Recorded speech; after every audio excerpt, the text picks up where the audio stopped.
Come on. Love walked in through the door, thunder, backwards. Axel, you should play this on the river. No. I like ratings. I like ratings.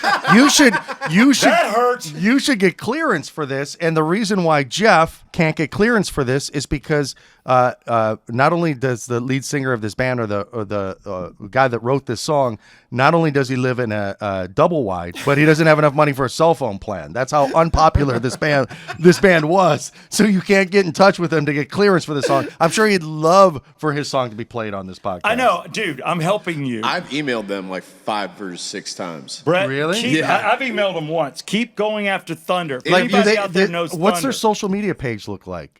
Less Not than very 10,000? active. Yeah. I went because they're in London. I emailed straight to their band manager. I found his contact information. So please give us permission. And I not only used my personal, I've used also the podcast, and I even tried using my Cumulus email back in the day. You have to go to the publisher, which is probably like Sony, ATV. No, that's who it's it was. Probably some. It was their rep through.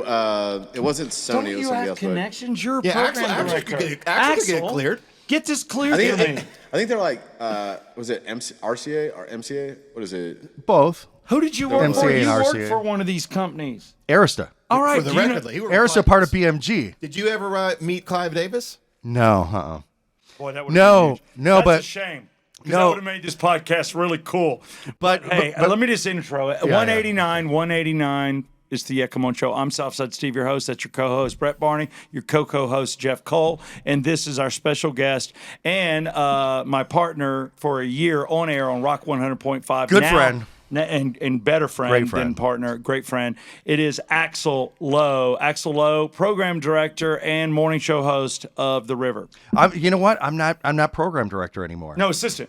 Yeah, assistant brand manager, and it's the Oh, it's assistant brand. I want your titles. Wait, hold on a second. Yeah, Wait, give wait. us your titles. You're the program director. You're Assistant. scheduling. I know, but you're doing all the work. You're scheduling the music. You're dealing with the jocks. Which what a program director. yeah, does. which is fine. But what a program director also has to do is sit in on budget meetings, sit in on mindless executive Zooms that just eat up your time, do weekly reports that nobody looks at. So all of the things that I hated about the radio industry, I've shed those. You don't have to do. And I don't have an ego. I don't care that I'm assistant brand manager instead of program director. I hated being a program director because when stuff happens in the middle of the night or on the weekend, that call comes to you. Now that call doesn't come to me anymore. Who does it come to over there?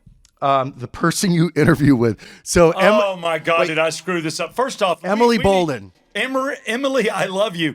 I just want to say right now to Barnes, I don't have any. I joke, okay? I've only had one conversation with you on an airplane, and you were sitting in front of me, but we were both in first class. Hello.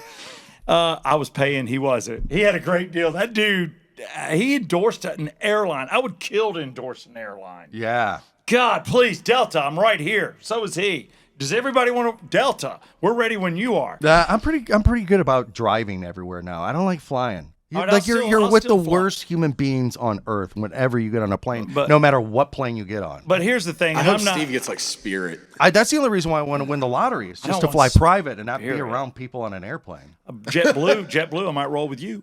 It rhymes. You need NetJet. I did Spirit. I did Spirit down to Miami, and it's no different. You're still surrounded by people that take their shoes off, people that board the plane in their pajamas, people that don't It's shower. not Greyhound, man. Yeah. It It's is. It is not. Greyhound in the air. No, I hate Spirit? it. All airlines. 100%. All All airlines. right, everybody raise a glass of, yeah, come on, whether you're drinking the 100 Brett Barney. Oh, I'm gonna chug this whole bastard, thing. Should I do it like a or shot? This Yeah, you is should. 80 Should I proof. just shoot Yeah, the whole come on, thing? bourbon. No, do not. Don't Snort waste it. it. I just want to say to any air personality we've joked about or don't know, to Leslie, to Barnes, I'm being the bigger person, to the guy that had to dismiss me because I work for 96 Rock.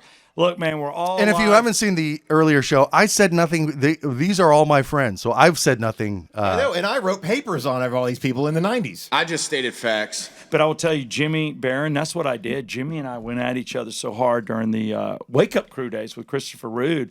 And even like seeing him, and we'd see each other out and be in the same place, and I'd give him the look like, I'm a 96 Rock guy. And he'd be like, I'm a 99X guy. And he probably thought I was an idiot. But when we quit radio, or when I wasn't working, at one point in time, I think in 07, I said, I just want to get to know you. I talk to people that love you, and you're like I hear you're the greatest person. I just want to meet you. We went and we had dinner for like 3 hours. Yeah.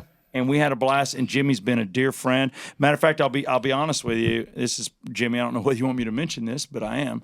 I called Jimmy during what's going on in the world, and I said, Jimmy, I know what a devout Jewish person you are, and I know you're going into your synagogue. I know you're walking. I know your lights are off on a Friday night. I get it. You're Shabbat. hardcore. I'd never heard of Shabbat until I started working with Jimmy, and I was like, hey, are you going to the show this Friday night? And he's like, I can't. No. I go, what is that? He plays by the rules, man. Yeah. And I love that. And It's like take all the technology out and just family and friend time. Yeah, and I'm a C&E Catholic guy at the moment, which I'm going to do better because I have 2 small children. So now we're going to start C&E going on Christmas Sundays. and Easter. Creasters. But here's the deal. I called Jimmy, and I was worried about him. And I said, dude, just don't go to these events downtown. Don't go where some crazy person's going to show up and something bad could happen because you're a great guy. You're a family man. And I was just worried about him. And he goes, Steve, I really appreciate it. We had a great conversation. He goes, we have armed guards at the synagogue. We're okay. But, you know, the world's crazy. So this podcast, this is for people that grew up in Atlanta, or maybe you just moved here a few years ago. We are guys that have all been on the air for either 30, 20 or even 12 years. 15. 15? Is it 15? Yeah. Really? Good job. Coming up.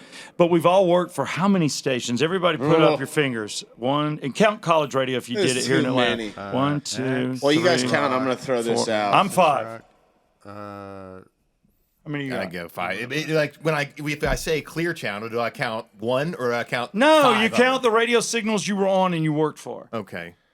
Yeah, if you're on 200 stations and No, like the I'm talking about here in Southeast and Atlanta. something. I'm talking about, like, for me, 88.5, 96 Rock, Eagle 106.7, Rock 100.5, and now my Fox FM. I'm at 7 or 8. I mean, here, like when I was in Cincinnati, I was on the air at night at KSAN 107.7 The Bone. Do I count that or just the You ones? count that. You were on air. Just So- like you never left afternoons on Rock 100.5 for 14 years, you were the afternoon guy. Yep. That's huge. And then you ran 96 Rock in Cincinnati. And I will tell you, he won't brag on himself, but 5 years he was, pushed out there. But Axel killed it for that radio station. Killed it. And Yeah, that's no. when we I got you back. I wasn't pushed out there. I went to Cincinnati because when Rock 100.5 started, we were owned by different people, and they have since been pushed out. But By the way, we're going to cover the Rock 99X. Steve has a good relationship with them. Me, not so much, just because when they fired up Rock 100.5, they actually had a good thing. The regular guys were on the beach for a while, so it was combining 99X and 96 Rock together. I was there. 99X had disappeared at this point. So what happened to 99X? Let's go over it that. ran its It's course. ran its course. So Leslie left, Barnes had left, Jimmy had left because Jimmy got a pay cut and he didn't want it. because of the new people that bought. We were a small independent radio company called Susquehanna. And Falscraft. by the way, they were making bank, and I got to tell you, the same thing happened with Eagle 106.7 and Kicks. When I worked there for a year, they were like, I'm like, y'all, this is not radio in Atlanta. Y'all are getting paid shamelessly. Your company is nice to you. This is not what it's like on the streets in Atlanta at the other companies. Oh, because you were Clear Channel at the time. You were Clear bigger. Channel was brutal, Right. And some of these companies, and that's why I'm in non-corporate radio right now, just because I had a tough year. Real tough year. Was I mistreated? No, it's business, but it was tough for me. My only issue is non-competes. This is the first time he and I have been in a studio together for 1 year. December 1st was our last time in a studio together. I was let go December 2nd. You had a 3-month non-compete, which is nice, and I think that's. I had a lock contract too, which is unheard of. Right. Yeah, no cut deal. No, I had no cut They deal, don't have no cut deals anymore. You Paul signed Anderson, my agent out of Seattle. You want a great agent? Paul Anderson. I had a no cut deal. You sign a contract nowadays. There's 10 different ways they can get rid of you.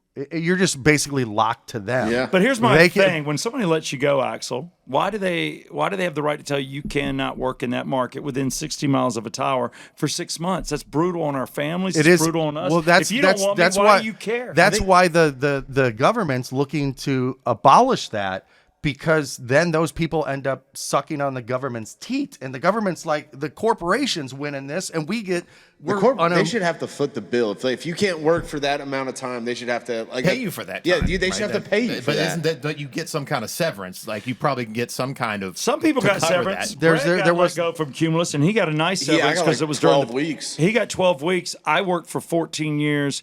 And you have to admit, I think with endorsement money bringing in, I think I was the biggest cash cow at Rock 100.5. So I did my part for Cumulus, but I didn't get a severance either. I don't know if it's where it is. Part or of what. that was vacation days. But I looked had at my stacked wife up and then. I said, "We just got fired December 2nd, and our last paycheck is December 31st." Yeah, it was awful, and people in the building felt awful about it, and people think that I hurt. had a lot to do with it. Yeah, and, let's and I cover didn't, that. Let's squash that. which I'll get into right now. But I do think that you carry intellectual knowledge from one company to another. So do? so there's 3 You think months. 3 months? 3 months is fine. Like Are if we you don't agreeing have 3 months? if you don't have enough savings to where you can sustain 3 months or a credit card to put stuff on, then that's on you. But the extra 3 months is just That's a slap in the face. Well, I just wanted to say, when I got let go from the river, I had a compete clause. They wanted me to go out and compete. See, Did they? They basically said, "Jeff, we don't care who you work for. Yeah, go. Jeff, we don't fear you." The only reason Jeff left is because he's not hard right. He leans right, but he didn't want the shot. And everybody corporate, we all had to take the shot, and I didn't want to either. But I didn't have a choice because of my family. But Jeff chose to walk, and that's okay. That was a different Yeah, if time. that didn't happen, I'd be working for Axel now at the river still. He's a great weekender. Yeah, I would have been your go-to guy. You would have never had any problems on the weekends. Any shift covered, I'm there. He's never been late for my show on my Fox. Jeff and I've worked together now for He was the 6 first months. person here today. It's your show. You said be here, and I don't want to let the cat out of the bag. I would have preferred this on a Friday or Saturday night. We should be in church right now, but we're drinking instead. We're drinking on a Sunday, and we're missing football, man. Catholics drink in church anyways. But Yes, he was we do. but Jeff was the first person here. Jeff is punctual. Jeff is loyal. Can I He's give you this? never been late. The first one we did, Steve showed up 15 minutes late. Goes, yeah, I came in late because I wanted all the microphones to be set up when I walked in. Did you say that? Did he The really say very that? first one we did, he was messing with us. He's a lot. I am a lot. He's a lot. And you had to deal with it, and I appreciate it. I am a walking reality show, and I Prima apologize donna. for that, kind of. But crap happens to me, and it happened to me on air. The easiest thing to be an air personality is if your life is crazy, especially when people are living vicariously through you, and I was single till 48. I just talked about what I did. Yeah. That's all I did. And I don't, that's it. And you're a likable person. I mean, you don't have to put on a facade. You are an extremely likable person. In fact, I've had conversations about you behind your back where people are like, Southside Steve would give the shirt off his back to somebody, and he really would. He would tell you where he bought that shirt and how much it cost, but he would give you the shirt off his back. I will do that. I do give price tags. If I give you a Christmas gift, I will tell you how much I spent. But Rock 100.5, the whole thing is they had this opportunity to do a combination of Rock 100.5 or 96 Rock and 99X, and they launched it in 2008, whenever it was, and it was great. 2008. It was the regular guys, a midday person who ended up being Lindsay, and then who's great. I love Lindsay and her family. Cheers. And then it was me and Afternoon Drive, and then English Nick at nights. I mean, it was perfect. But And the music was great. it was great. They Love the launched music. it. They launched it, and a month after they launched it, these maniacal people that were controlling this thing, the very first month when they weren't beating the river, they were like, "We're doing something wrong. We're way too loud. Why are we playing Metallica during the daytime? It's too loud." It's like, what? We're a rock station. Nope. Day part Metallica Because there was no other rock station till at that after time. 7:00 at night. And then it's like, okay, so we softened it the second month. So we launched, and when you launch a radio station, you want to be exactly what your listeners You don't change it. want. I will agree with can't that. get wishy-washy. You can't. A month later, it was a softer station, and people were like, "Well, this is weird." The regular guys I recognize the talent hasn't changed, but the music has. That was the second month, foot off the gas pedal as far as rock, day partying, anything loud after 7:00. The second month, when they didn't beat the river, they were like, "Let's go softer to the river." So we started playing like James Taylor and soft like Eagles songs. Like it went from going from an active rock station, an attitudinal radio Which was station the with the only regular one guys, in the market. There was no real rock stations in Atlanta to at all. to playing like this crazy stuff. It's crazy soft rock. 3 months later, so it was destined for a mess, and then they ended up writing the ship. Had a couple of successful years. The regular guys are great, but then the regular guys look in radio, in marriages, you work through your problems. You go see counselors. You have kids involved. You have a lot at stake. In radio, marriages end, and it's like look, we can both be successful on our own. So that's what happened with the regular guys. Those guys just got sick of each other. Larry and Eric, I'll tell you this much, and this is true, and Eric won't deny it if you ever talk to him. Eric got to the point he wanted no conversation with Larry whatsoever, and he would only do on air. So he would go to the hallway, and he would wait till 30 seconds before the mics popped, and he would come in. Dude, pop that in front of everybody. You're killing the Coors Lights today. I love it. It's my second Coors Light. This is fifth. Please don't drive. I have children. So that But no, but I will tell you that that's where it got to, where Eric had such a disgust for where we were. Eric was kind of like, the guy on Brady Bunch, the father. He was Shakespearean and had different. He was so much better than the Brady Bunch, and he got tired of the groove, man. He's like, this is. Ugh. But I never thought that Eric had that cavalier attitude. No, he Eric, he is sharp and intelligent, but then so is Larry. No, but what Eric didn't like was the TNA aspect. He's like, can we quit? We were friends with Jimmy Kimmel. We were friends with Adam Carolla. Okay, so this is he got what I'll tired say. of girls bouncing on trampolines with bras. He got tired probably of my sex stories. Eric just wanted to do radio a higher level. This is what I'll say. Then the regular guys became a fraud of their brand, because the regular guys, like Larry, would be talking about we would be shaming you for the snacks that you had in the studio, talking about his microbiotic diet or whatever he was on. There was tons of politics, very little sports. You were being chastised for being out like at a Hooters. Like everything a regular guy is everything that they weren't at the end of that show. Oh, and I will agree with you. I'm like, dude, I'm having sex with a stranger every night. I'm waking up in a different neighborhood trying to figure out how to get to the radio station by 5:15 because I was the board op, and it was real stuff. Or I'm having a cab drop me off. Cab. I did not. You notice I said cab, and I would spend the night at the radio station. I get dropped off at 3. Yeah. I had girls. I mean, not that it wasn't a great show. It just got really political. It wasn't what. Well, a we got regular- too. We went too hard right. We got into the Tea Party stuff. It definitely had its moment, and it went away. And different people are difficult to work with. I don't know the dichotomy or the situation behind X on who was the control freak. Was there anybody narcissistic? Was there anybody with a lack of confidence that beat up on interns or whatever? But Larry was I'm sorry, he was the cancer of the regular guys. He just was. And then the same thing with Bailey and Southside. It was 100% Bailey. And I'm not going to bang on you, dude. I'll say that one thing. You're not worth my time. Do you. I hope you make $1 million or you can be broke right now. I don't care either way. So that's the evolution of Rock 100.5 is these guys like changing the format, whatever, and then the regular Did guys. I go too far? You cut me off. Was I disbanded. getting too internal? No, but he's this is the timeline. This is the timeline. I was like, this is crazy. I can't work for these people. So I tried to leave the company, and my boss said, dude, if I get you out of Atlanta, because the company was based in Atlanta, if I get you out of Atlanta, it's a different world. These people aren't driving their Bentleys home to their Buckhead mansions, listening to you going, God, what is this Metallica? So let me get you out of Atlanta. And they said, we have the station in. But that was tough on your family. Is it Cumulus at this point? Yeah. It was tough on my family. It was when the brothers ran it.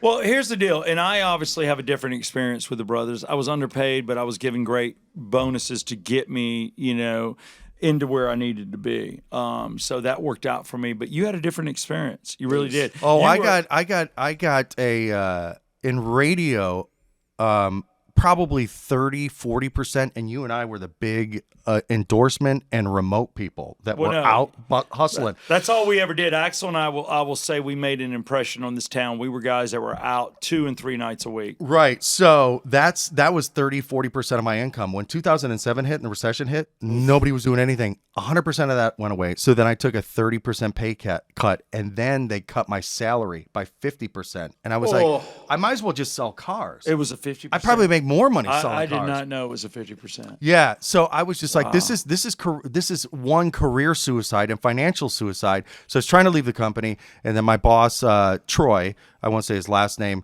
said, "Hey, he's a great program director. He's a good dude. If I get you out of Atlanta, it'll be a different world." So he's like, "We need help with the station in Cincinnati." So I went to Cincinnati, and I helped turn that station around. From like 12th place to top 3. And you moved there. Men 25, 54. Yes. I had to move there. But he took his girls. You lived out here. Yes. first. I right? lived in Alpharetta. Yeah. in the 90s. Yeah, yeah. That's where we'll get into the Christopher Root thing because you lived in his subdivision, which I used to go to Christopher Root's house. Have no idea that Axel lived 10 doors down. So we were like Buckhead apartment people, and my wife goes, and I've known my wife since college. We went to the Art Institute of Atlanta together. She was a graphic design major. I was music business management. So it wasn't like a radio groupie or anything. Do you know that we hired out of graphic design right there in Buckhead? I was at Atlanta, and Clay, who I'd worked with, Clay James, that's how I got into radio, being a agent for at Atlanta. And everybody we got was out of that institute. Creative people. That's so funny that that y'all school worked there. went belly up. Yeah, I hate it, but they had some great. It did, but let me tell you, intern with some the of this people they produced, whether it was photography or whether it was just all kind of creative. Design, I went to school, like I was in a class with speech. He formed Arrested Development at our school. Unbelievable. And I always tell Speech to this day, I go, you ought to sue the hell out of, what's Fergie's band called again? Black Eyed Peas. I go, they stole your formula. And he goes, nothing but love. I mean, he still makes money, so he's good. Well, let's not forget the Connecticut School of Broadcasting. You did that? I didn't. No, I never did That's that. with a lot of money. People paid a lot of money. Did they, or was it like $5,000? And at least they taught That's you a lot of money. At least they taught you the basics of how to manipulate a board. Do y'all remember when they used to come in at night at Cumulus? Like they'd bring a class in and they'd work out a 680. Well, I knew that kind of stuff Were you was guys- going on. I I don't know never if you were hosted there a that- class, but I was asked to. I just never did. I don't know if you guys were there that late. That was usually around like 10 to midnight, like when I was working at Kicks at the time. But yeah, they would have like 20 people in there. Here's a late night story for you. So I'm in the X studio. It's Friday night when I'm working 6 till 10, and my remote tech comes in, or a remote tech comes in, not my remote tech. It's Sounds his pompous. personal remote tech. He picks up his dry cleaning. Comes in and goes and says, "Hey, there's a guy that works for Star 94 that wants to see the studio. Can I bring him in?" And I go, "I don't care." Oh, this is great. So he comes This in, is great. and this guy is like a radio nerd. He's a high school kid that's a radio nerd, You know, and we all wants know who he is. We all wants know who he wants is. wants to see the board, and it's asking me a million questions about the board, and it's Ryan Seacrest. Ryan Seacrest. And so he comes in and sees the board. He's a big fan of 99X, and but he's working for Star 94. He's still in high school in Dunwoody, but working on the weekends on Saturday nights Yes. on Star 94. Remember that. A couple months later, I see him at the St. Patrick's Day parade. Everybody had a float back in the day. 96 Rock had a float. We had a float. Kicks had a float. X had a float. And that's when I knew you. So I went by and said hello, and everybody else was on their floats, and we talked about this. It was this territorial pissing thing, like, I'm better than them. I'm They're not. like, are you friends with Axel? I'm like, I love that man. Yeah. I took up for you. So we hung out, but I did witness, like a politician, Ryan Seacrest walking to every single one of those floats, introducing himself Smart to guy. people. Smart guy. Moby's float, just like he was great. He was R.I.P. dialed in. Years later, I had this discussion with my wife, and I was like, we probably had a couple drinks, and I'm like, man, I feel like a failure. And she's like, why are you a failure? And she goes, you're the program director in a top 10 market and an afternoon guy, and blah, blah, blah. You have all these things. And I go, but look at Ryan Seacrest. And she goes, that guy dedicated his life. Is he married? Does he have a family? Has he had a lot of fun? Have I you don't think seen he's had his as much fun house? as we had. No, his work to ethic is get unbelievable. He where also he got lucky, is. though. He got a Yes. little lucky. He Does that also, too. his father helped him a lot when too. he He went had a to- great he He had dad. connections. His dad was a lawyer, and who now is his entertainment lawyer. So his dad gets 5% of So- His or father whatever. opened doors for him as I well. heard that when he went to UGA, the guy that he got put in the dorms with in Athens, that kid's dad was like the vice president at Viacom or something, and got him into ESPN. You remember back in the day, they'd always do those like bullshit. You could watch like a marathon Sunday morning at 8 a.m., but they're, or some crappy sports bowling. Yeah. And he would work some of that stuff. No, here's he's talented. the real story. Here's Really well, not the talented. real story, but here's another version that I heard of that. Brian Christopher, BC, is the voice guy on X, along with the legendary voice Keith Eubanks that does that 99X. But Brian's the other guy. Brian was UGA friends with Ryan Seacrest. They both decided after UGA to move out to LA, and they shared an apartment, 2-bedroom apartment. Ryan Seacrest and BC? And BC. You Brian believe that? Christopher. BC and Bubba. Yeah. No, not that BC. There's a million Wait, BCs. it's not Brian Christopher, the voice guy? No. No. The older guy. It's not him. No, Not there's him. a young. And It's also, a young I BC. know Brian Christopher on Bert's show too. And I gave him his start in his radio, and he's got 3 testicles, but it's not him either. So this other There's a BC few guy, guys called Brian he Christopher. moves. They move out to LA together, and Ryan is doing weekends on Kiss, the big top 40 station out in LA, and then he gets the show on the Animal Planet. A host on the Animal Planet. That's what he's doing. The like some dog show on the Animal Planet, and doing weekends on Kiss, and they're roommates and they're hanging out. And then all of a sudden he gets the nighttime job on Kiss, I think, and then another TV show, and then it's like, hey, I got money, I'm gonna get my own apartment. So I think BC ended up getting his own apartment or finding a roommate when Brian moved out. But they're still hanging out every day, talking, hanging out on the weekends. And all of a sudden BC said it was like night and day. It was like overnight. I called Ryan to go have lunch or something. I called his number and a woman answered, and he goes, Ryan? And she goes, no, I'm Ryan's assistant. And he goes, like that. That shit changed. That was it. Hello, I represent Ryan. Just give me a message. I'll let him know that you called. Dude, Idol. American honestly- Idol. We'll get back to that right now. I want to pay the bills and tell you that how much I appreciate David Markwell of Markwell Therapy. It's tough times out there. We're having a lot of fun here talking. We've been in our roller coasters up and down in our careers, as Axel's talking about. Half pay cuts, coming back. Now he's the morning guy on the river. Brett works for 5 different radio stations, all sports. He's always writing. He's always on air. Jeff did 4 or 5 stations. Jeff has like 2 other companies, which is, thank God, while we don't have to pay him a fortune to be on my Fox FM, but we're working our way up. But I just want to say that regardless of what you're going through, you're not going through anything that maybe we haven't either. But if it's too much to handle, markwelltherapy.com. David Markwell, cheers. This guy to you. could use a ton of it. Wasn't even going to put myself in it. God bless America. But I will tell you also that Legend Giacomo Bourbon Whiskey, that's my therapy as well. If you drink and have a couple cocktails, feels good. 80 proof. It's got a little smoke to it. It's smooth, and it kills Jack. I'll just say that.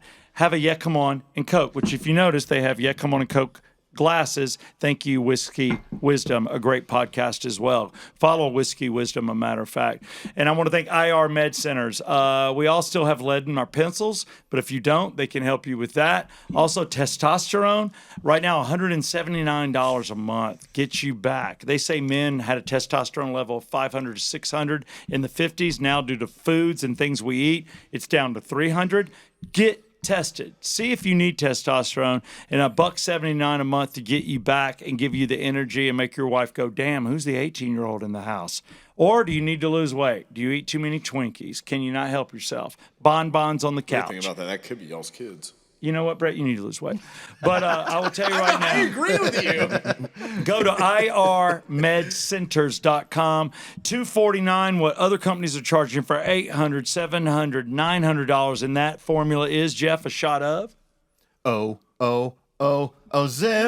Let me tell you, it works 100%. It is not even up for question. There is no 99. It's 100. Go to irmedcenters.com today. Circle 285 for all your insurance needs, and I'm talking personal business, small business, big business, your home, your car. Do you have 18-year-olds driving, totaling cars? Axel's driving his daughter's Mustang today. Why? Baby, she's on restriction for smoking too much pot in the basement. That daughter works for Coca-Cola now and has a very, very nice Lexus. So Axel now has the car he bought for her back. It's like a reverse 16-year-old thing.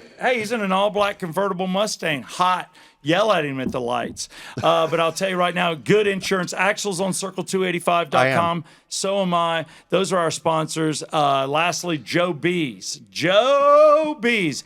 It's the way it sounds, right? JOEBEES.com. Let me tell you, I've taken 2 capsules a day now for 6 years. I started that on Bailey and Southside, and I swear by it. I'm telling you right now, it gives me energy. It must help your liver, because if you're not dead yet from liver disease. Bee pollen. Yeah. Go to joebees.com. Those Not are that they sponsors. claim that it helps your liver. No. You got to get technical. No. But I do want to address, as we're talking right now, again, I've got Jeff Cole to my left, your right, Brett Barney, and then Axel. We wore your afternoon show and your morning show on Rock 100.5. Tell people what happened. We were on mornings. So Cincinnati, What I happened? left to go to Cincinnati, help turn that station around. You did a great and they're job, great by people the way. up there that I work with. Oh, in you want Cincinnati. more, Jeff? I got you. So then I was like, Trying to be okay, subtle. it was time for me to renew my contract. And I said, well, I'm not going to retire in Cincinnati. I've had a good time here. Where do you want me next? And I figured we go Cincinnati not good enough for you? explore another city. I'd seen enough after 5 years. Do you know when we introduced I Metallica, love I Cincinnati. wanted Axel on stage to introduce Metallica. Bailey and Southside had the rights, and Bailey wasn't cool with it. I said, "Dude, he's our afternoon show." I And came he's down for that broadcasting show. live. No, I And he came down. I was nighttime show, wasn't I? No, you were 7 to No, midnight. you were there because Yeah, I was You there. were I there flew- because I flew was down Adam to that Schneider, show. you Not guys. to mention one of his staples was mandatory Metallica. Which that was- I said Axel is the guy that was playing Metallica on 99X. And he Every did night. it every Yeah. night, and he did it on rock. Axel, truth be told, and I think you'll admit to this, he's a rock guy more than he is an alternative guy. I just remembered that segment, the mandatory Metallica marketing survey. I would let somebody request a song, but we would go through the same questions. Have you ever been arrested? Tattoos? What are the tattoos of? Where are they? Body piercings? Like, it was so great to learn about these people. Play the requesting these scar songs. game. I love to do that at gigs, and I'll have 12 people up there with scars, and it's everything from bullet wounds, knife fights, or, maybe the baby. Yeah. That's a good one. So yeah, I said I'm not going to retire in Cincinnati. So they said, actually, would you consider moving back to Atlanta again? And I was oh like, my God. Axel's coming back. Thank God. Like I would have gone anywhere, but I'm like, yes, of course I would. I love Atlanta. So we moved back to Atlanta. My kids were happy to move back to Atlanta. And I came back to Atlanta, and the thing was, Rock 100.5 was doing okay, but it was basically a parody of The River. And I'm like, you can't go head to head. You got to do something a little different. So I'm like, what we were doing up in Cincinnati is classic rock that rocks with some new music. So that's what we flipped Rock 100.5 to, the new sound of Rock 100.5. And they were like, what about morning show? And I'm like, these guys, Bailey and Southside, get ratings. Like, why would, like, let's keep all this the same. And this is where the Jesse Cage thing, like, I feel bad for that dude because he didn't do anything wrong. It's He didn't, just, and by the way, Jesse had heart. Bailey, not so much, but this is Bailey's demeanor. But make no mistake about it, Jason Bailey was a hard worker. He just did everything himself. It was very hard to share content. He wanted it his way. He did it. The guy was... and I'll accent that too. Yeah, he's a hard worker. I'll never take that from him. But you got to take a step back and realize the talent you have in the room, and you got to be open to certain things. It can't be all about you. Right. And then in the afternoon show, that guy was hardcore. He was rock. That time had passed. He was kind of doing a cult following, and I phrase it outside the perimeter, but I don't mean it to that means. I just mean it was a little too intense, and it wasn't metro. You got to have a mix. I was trying to get on that show. I think that's actually why they kept me, was to do the podcast with you and go on Jesse's show, because I was already starting to write stuff for his show when they were like, hey, just stop. Well, Like, you're a when you're a Sean and them brilliant told me writer. that, they're like, stop doing that. They're like, back off for a little bit, and then the change came in. Because when So I they was like, when they oh. needed me back as a program director, they were like, "Hey, let me just ask you, do you want to be on the air because you have 25 years of market equity? We want you to be on the air, but if you say no." So maybe if I would have said no, like, I don't know, but like, of course, the only reason you why I need- got you into need to be on radio, the air, dude. the on-air part's the only fun part of the job. So that's why I like It doing is. promotions, like going out with the people, hanging out. that too. But you do that on air as well. But you know what? Yeah. There are people, and like Brett, you get mic time on shows you're on, but you are a brilliant writer. You wrote some of the Yeah. best podcasts I was a part of, including the Terminus podcast that we did covering. I like to dick Matt- around in the background. I That's hope usually- people can still find it, but we covered the day trader murders. And Mark we also, Barton. Mark Barton. Actually, you can't find it, so like, let's not even pitch this anymore. I'm gonna The only- mention it. we need to It's- revive I have it. You it. need to No, find it. no, have but them. Cumulus owns it, so they don't want it on there. Also, we did the I wiped my bombing, computer, and they were Cumulus, and took fabulous everything when I podcasts left, the whole written. terabyte. We did interviews. Everything. Hey, it's okay, but I'm going to mention it anyway. Regardless, maybe it gets released Well, one day. you know what we could do? We could just take what you have the recordings, right? Yeah. We'll just re-record them, and then we own them. Just like, when artists do this. It is a full when terabyte. They like it is a record- full It's a terabyte. terabyte. They re-record their songs. Right. So, 'cause, Oh, by the way, can I just mention? Can somebody one thing? re-record Thunder and actually make that a decent song? Wait, can I mention this real quick? I mentioned this about Eric. There's some things that people say on the radio that you hear and they stick with you the rest of your life, and you have one of those for me. What? some interview. The part where he said he's on the fence sexually? no. Remember, I mentioned this about The part where he said he likes spending time with small dogs and peanut butter? I mentioned this about Eric Von Hessler one, but there was I don't know some interview you were doing. I think you were maybe like a Big Day Out or something, one of the in the late '90s, and you were talking to some artists, and you were talking about how the record labels, when they do greatest hits, they'll leave a couple of them off. So even if you buy a greatest hits, you don't really get all the greatest hits because there's one missing, so you have to buy another one. Yeah. You talked about this, and it sticks in mind every time I see a greatest hits package. Look at you, Axel. You Interesting. affected You Jeff's don't, mind. you don't even. This is a throwaway conversation you had one day, on a Saturday. Yeah. And it's stuck in my mind because that's so true. There's so many times there's a greatest hits album and it doesn't really have everything that you want. When Jeff said Big Day Out interview, I thought it was going to be the Green Day story because I interviewed Green Day. By the way, if you're listening to Green Day, I will still kick your ass. I've forgiven them, and I wish this day would have changed. Would have been altered, so I would have made MTV Music News with Kurt Loder. But we were at Big Day Out, and we were doing interviews. We had a stage in the concession area, that row at Lakewood where the concessions are. Yeah. They're on both sides, but we were in like stage left side. We had a stage and we were interviewing the band, Stone Temple Pilots, Green Day. They were all stopping by this interview platform, and I was interviewing. We had like 1,000 people around in between bands that would hang out and watch these interviews and broadcasting the interviews, doing a live show out there. And Green Day was there, and they were... Notice he gets Lakewood and he gets cool artists. What did I get? I got turn 4 at Atlanta Motor Speedway. That's where Rhodes and I had 1,000 people around us. Yeah, but you're like Jesus out there at Atlanta Motor Speedway. Because I've been out there with him. Yes. We're going back. We're going back to we might need Atlanta to bring Motor you Speedway. with us. All right, I'll go out there for Come on. sure. We're gonna Is have a Danny doing motorhome. the tour bus? Yes, we're spending the night. Okay. So I'm interviewing Green Day, and I think I just, I was interviewing so many bands that day that I wasn't going to keep them like deep interviews, so I didn't have a bunch of notes. But one of the things I thought of was it was like the Kerplunk album, and at this point, like now they're in, and it's making national news or tabloid news, like Billy Joe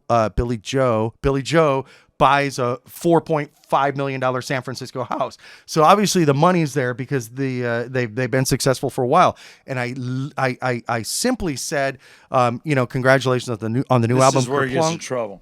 Talk about how the difficulties, or maybe it's not difficult to stay true to the essence of punk when you're at this level with business managers, lawyers, you're buying mansions. Great question. And It's a fair question. It was a softball question to go for them to go. They didn't like it. Well, you know what? We're like, money doesn't buy happiness, and we're still the same kids from Haight Ashbury, and we're still punks and blah blah blah. Instead, again, Fred Toucher is sitting next to me.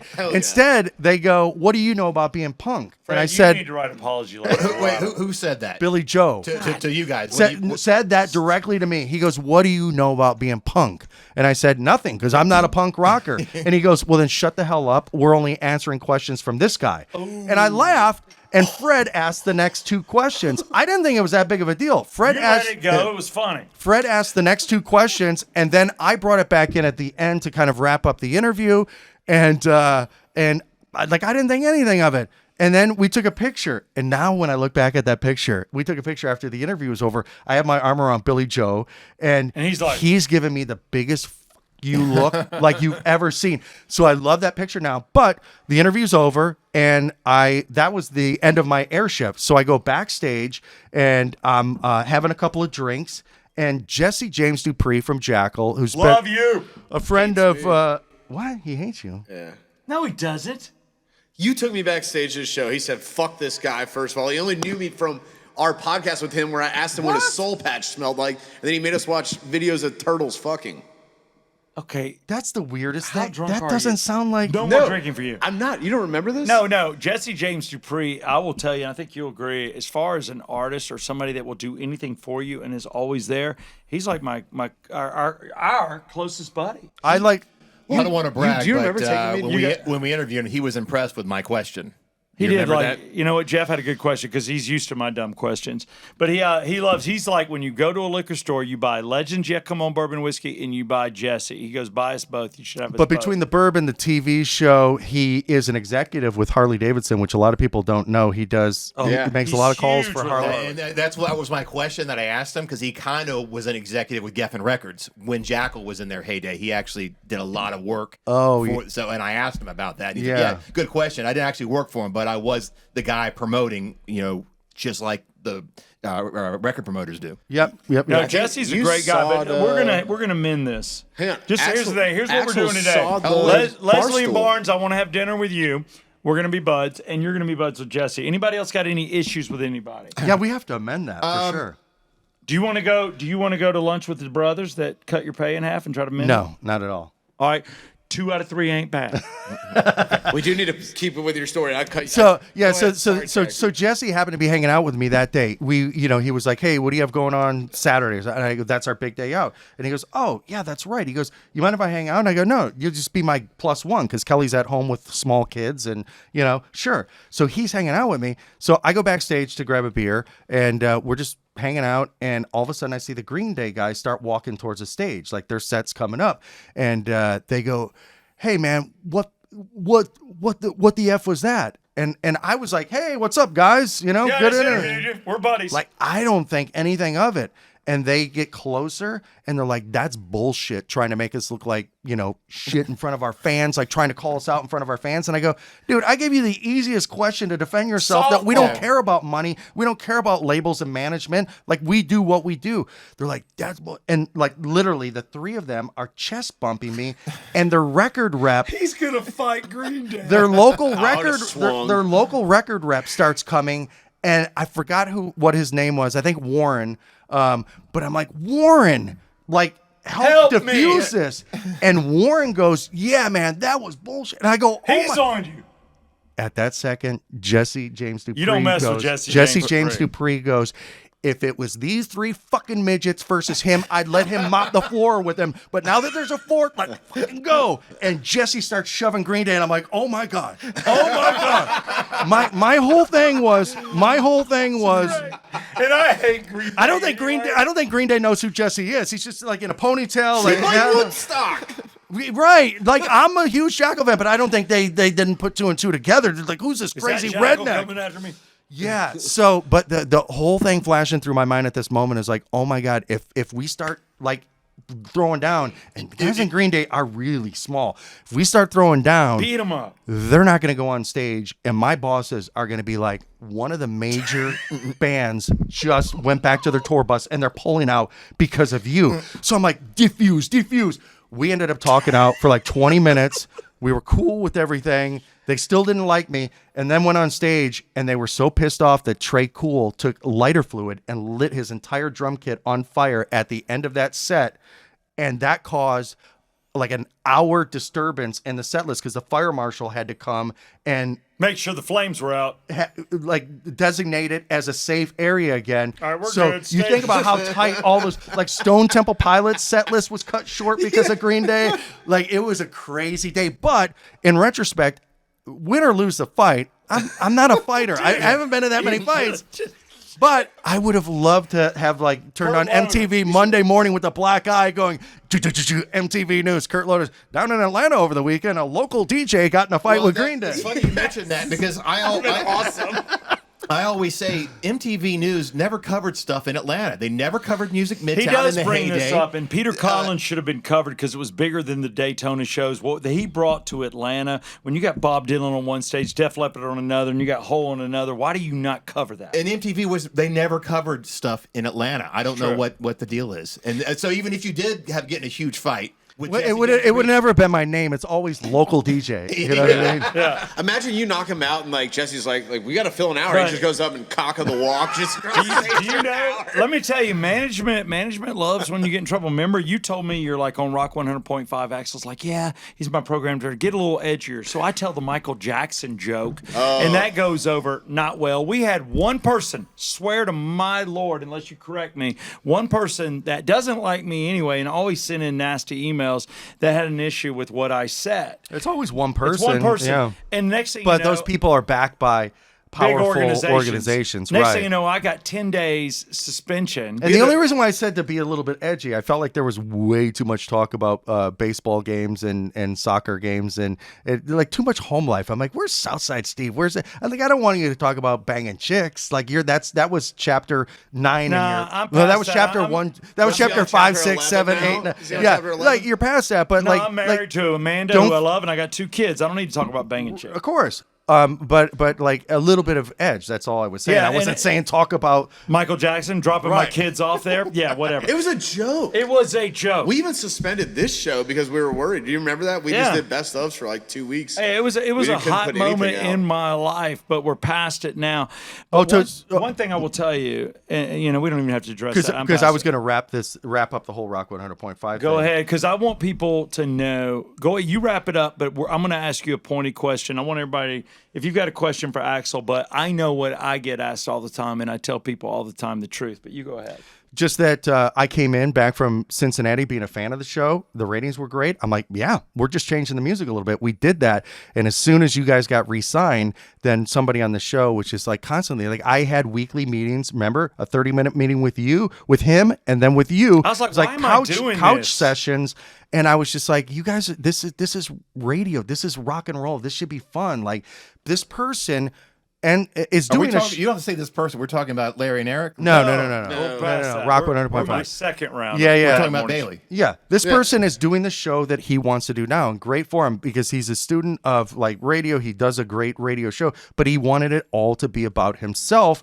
And He when didn't you like my when you fan have a base guy in in Atlanta that's got the highest Q score in Atlanta, if you're just shutting him down to have him accent your stories, you're not doing, you're doing a disservice. He didn't like my and, fan And base we at all. like the Rock 100.5 before I was here, they hired him, and they didn't hire the Jason Bailey show. They hired Bailey and Southside. So we're like, I get it, but you got, you learn to use him because he has value in this, and he never didn't say you didn't have value, but ultimately he wanted to do his own show. So he was a hard, difficult guy to work with. He made radio unpleasurable for me. And then it got to a point where he wasn't happy. Nobody was happy. And we found out he did an interview from his basement for a show out in LA, and which is against contract stuff. You can't do that. Which then there were some other things that happened thereafter. And we're like, look, you want to leave. We want to turn to the next chapter. Why don't we just all, And so that's what happened. And then there was a void in the morning show. And so we put the ad out, and I'm like, I just need to find a QB with a lot of great content like Jason had, and to step in there and know that he's got a great partner in Southside Steve, an equal partner, and to do a show. Well, there weren't those QBs out there. Everybody That should have been me back then. I'm sorry. That should have been me. Everybody was trying to bring in their own show. Wait, real quick with to accent the Bailey thing. I love this story because your wife Amanda loved it too. My wife ran. We used to go to Harrah's all the time. My wife's playing poker, and Jason's at the table. Yeah, and he's like, "Oh, I work in radio in Atlanta." And my wife comes to give, "Hey, Jeff, some guy here that I'm playing poker with, works in Atlanta radio." He's like, "Oh yeah, I'm Jason Bailey." I was like, "Oh yeah, Bailey and Southside. Yeah, I love Southside Steve, man. I used to work with Southside Steve." Like all going on about Southside Steve, and he was probably like going, because he wanted to be about him. He didn't realize the value he had in having Southside Steve as his radio partner. That's why I will never work for anybody that comes out of Tampa radio or Panama City. I'm done with Florida radio. No, you guys did great radio together, but it was just that ran its course, and he wanted to do his own thing, and now he's happy out in Sacramento doing his thing, and he's succeeding. So yeah, have fun. So that's what that is. And then there was that void. So I'm like, I'll jump in just to. I do not want to be on the morning show, but I'm going to jump in, and we'll put Jackson in afternoon drive just until we hire somebody over the next couple of months. The heater, baby. The heater. The next couple of months. The heater. Right. And ultimately what I found was there weren't any solo QBs. We were going to have to bring in a show. I wanted to use Ricky Rackman, who was on the beach. Ricky Rackman was still doing syndicated like racing shows, racing rock shows. That's cool. Oh, that would have. I didn't know that. Ricky Rackman lives in Charlotte. I actually went to a Jackal show, and I was telling Jesse this. I confided in Jesse and everything. Were you booking this for mornings? Yes. Okay. So Axel was no. at the point- So not Ricky Rackman with Steve. Then I determined like it's going to have to be a full show, and I'll make my afternoon show a show because people started to go. There needs to be more content. People are tuning into podcasts. They don't want single DJs in the afternoon. They want more content. Well, we'll make the content more robust by adding Southside Steve to afternoons, Ricky Rackman in the morning. I went to Charlotte. Jackal was playing Charlotte. Jesse's like, well, I'm playing there in 2 weeks. Come to the show. I'll introduce you to Ricky. Ricky and I had like email back and forth, and he's like, I would be interested, but is there real money there? And then I shot him the number, and he's like, okay. So Why did I get Like that? for him to be here in Atlanta in the studio. that was a sticking point because at the end of he it, had to he was move like, here? he was like, can I do it from Charlotte? I'm like, no, you got to be in Got to move Atlanta. to Atlanta. And so we didn't even get there, but I went to Charlotte to see a Jackal show, hung out with Ricky all night. We clicked, and I value him because this guy, like his social media following, he lives his life like an open book, and people chime in, and it's kind of like the same vibe that we were looking for. He's a rock guy. He's got that too. Like if this guy wanted to call up Axl Rose and have him on the radio, he'd do so in a second. Tommy Lee, anybody. And his rock knowledge, I'm like, he would be the perfect fit to play 4 or 5 songs in the morning and then talk about his life. That sounds like a home run. Yeah, and I then agree moved to with that. Southside Steve in the afternoon. Well, I told my bosses, and they were like, he's a has-been. And I go, I know, Headbangers Ball was years ago, but he still got value. Like, I look at his social media content, and he knows how to talk to an audience. Yeah, and he did Loveline before Adam Carolla. I didn't know that. Yeah. I didn't know that either with Dr. Drew. Yeah. Wow. Can we all just say, looking back right now, and like I'm gonna let you continue, him to say it's a has-been and then bring back 99X? Right, yeah. Like, no offense, like if you think further down the road. Well, I won't say which person, and maybe has-been was too harsh. Like, you get what I'm saying. like, Good outside perspective. but so they had this other show from DC, the Elliott Show, and I have a ton of respect for Elliott, and he does a great show, and he murders it in ratings in DC, and he was looking to do syndication, and so it was like 3 executives and me as the program director voting on what we should do in the morning.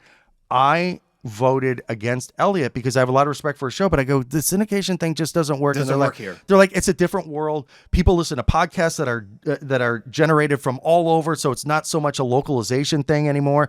And I go, On demand. I don't know. And I think they were really heavy on this thing from a budgetary reason. Elliot was cheaper than Ricky. I mean, when you do a syndicated show, instead of putting 4 local people in a room together, your budget like decreases like crazy. Right. Oh yeah, for sure. Like we were going to use Ricky's, we were going to use yours and Jason's salary almost combined, and Ricky would have been happy. But About to say, I'd been happy too. And Jason always was a little upset. I made a little bit more, and that was always the sticking point. And I was like, dude, I'm sorry. This is where I've been for 30 years, man, and I've done great radio. But I'm the type, just like you, and I'll say this to anybody on the podcast, there's people on radio willing to share the wealth. I believe in team play. I believe in shows. I believe in bringing people up, taking care of people, whether they're a 3rd, 4th mic. Again, I hate using those words. You bring them up and you help and your team players. But our salaries, there were the regular guys, and then there's the Burt show, and then there's a lot of us.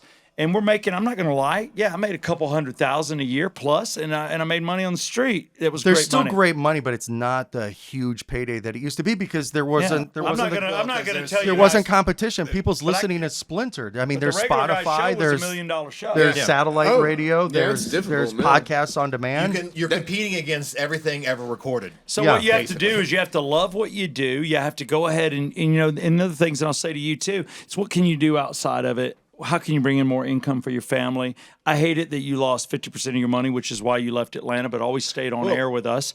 And then I love the story. I didn't even know about Ricky Rackman, and he and I are thick as thieves because there is a point where there's friendship and there's business. And I understand And it didn't that. affect you in a bad way. We were going to put you in afternoon drive, but then I don't they. need- But it would have kept Rock 100 alive. I think if that would have happened, there'd I, still be Rock I, 100. I think so, and I think it would have worked too. And Yeah. what they said was they're like it was 3 votes against 1. I remember this. It was a conference call on like a Saturday or something like that, a Sunday, a Zoom call, and they're like, "Is everybody ready to vote?" And I said, More "Yeah." than likely, it was a Blue Jeans call, which I always thought was weird. But keep going. I Right, never right. liked blue jeans. Yeah. It felt weird. Yeah. Even though I wear them sometimes. So it was 3 against 1, and I was the one saying nay, not against that show, but against what I wanted to do with Ricky.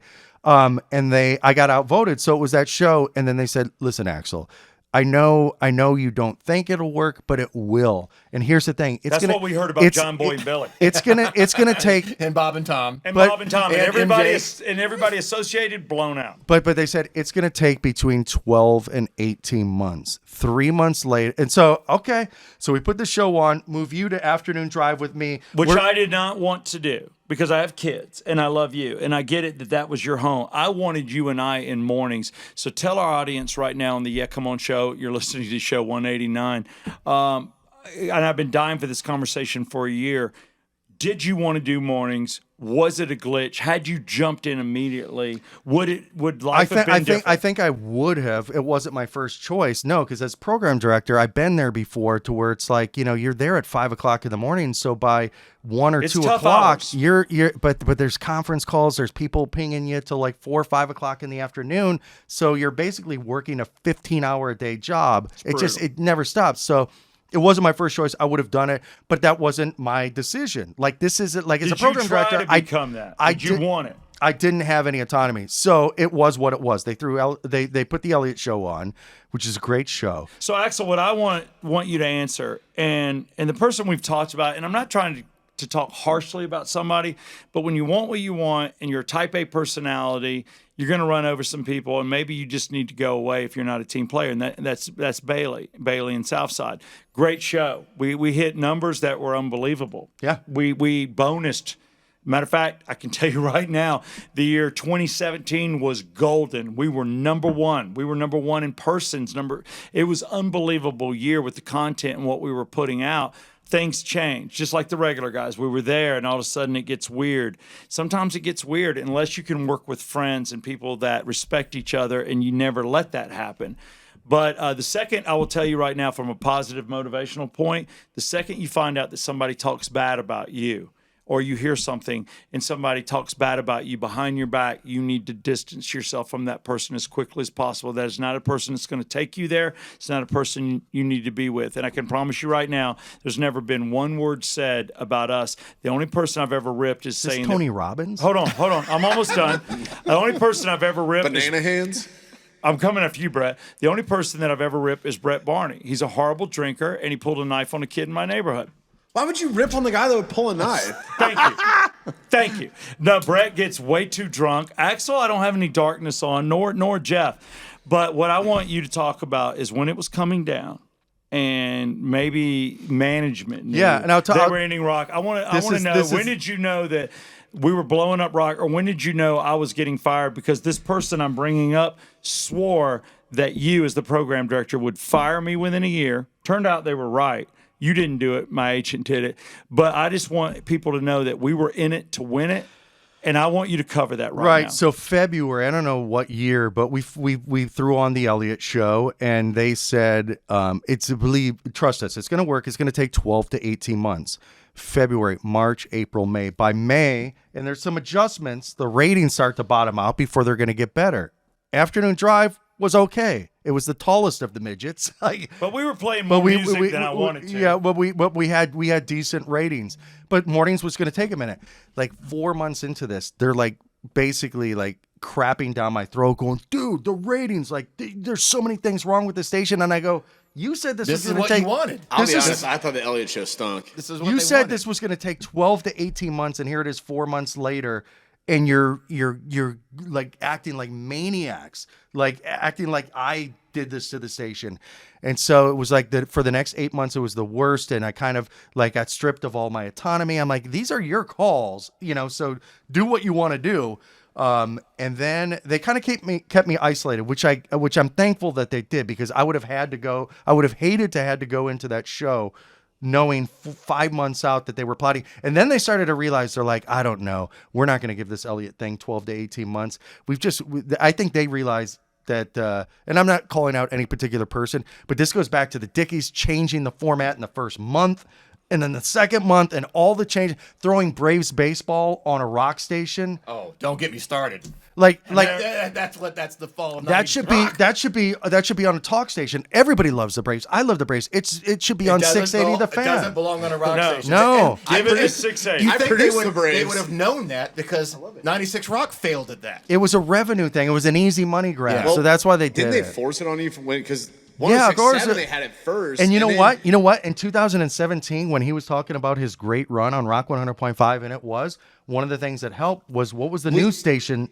We were running Braves. They were running the Braves. Yeah, we the took hit. Braves from you guys that And year. that was News 106.7, yeah. which I was on that signal in 07 with the late, great That Rhubarb. was a Cheers.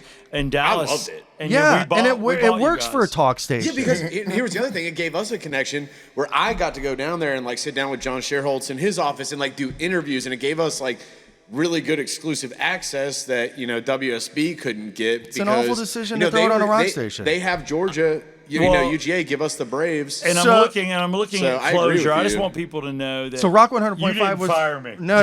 Rock 100.5 had just gone through all these changes all over the years, and they were like, if there's any time to sever, and here's the thing too.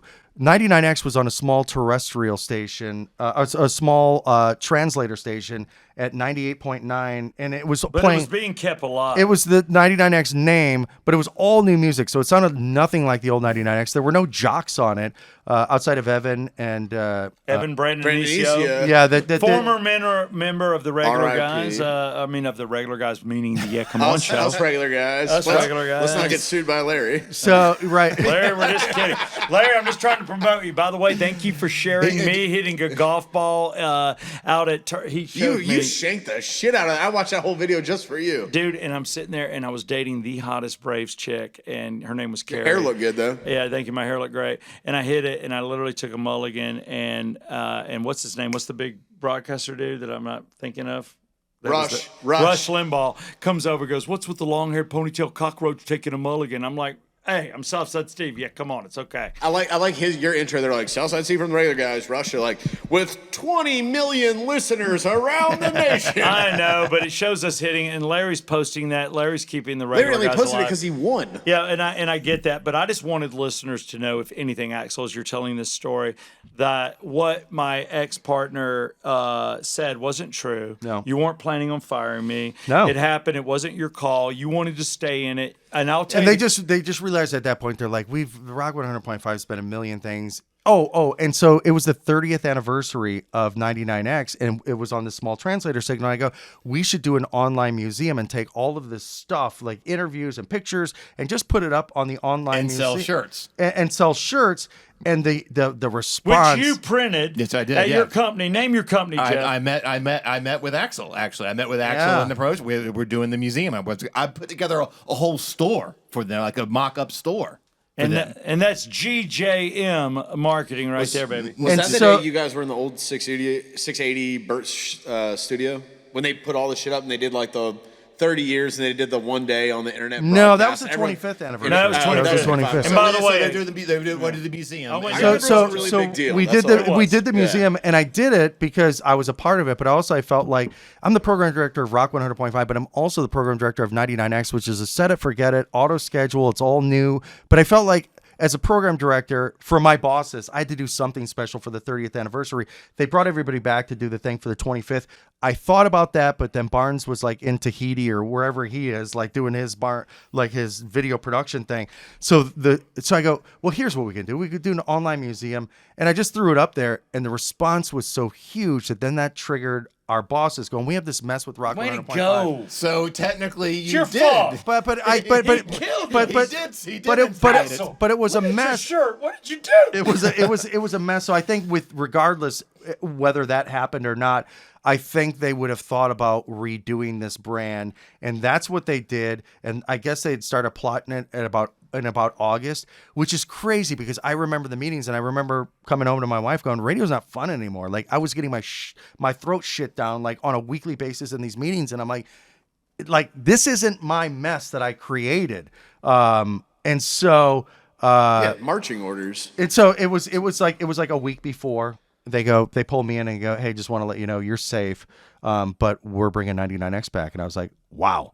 I Okay. figured you knew. I just didn't know when. okay. Hold on, I'm hearing this for the first time. Oh yeah, because This we is didn't my talk life. about that. And I go, I had to go on unemployment, and I got let go on December 2nd, and no severance. Did anybody talk about severance? Why not give severance to the guy who made you a ton of money? yeah. Well, we didn't talk about that. I just said, Been nice. I said they were basically like your 99X history. So obviously you're staying, and we're trying to figure out the rest, but we're going to do this, this, and this.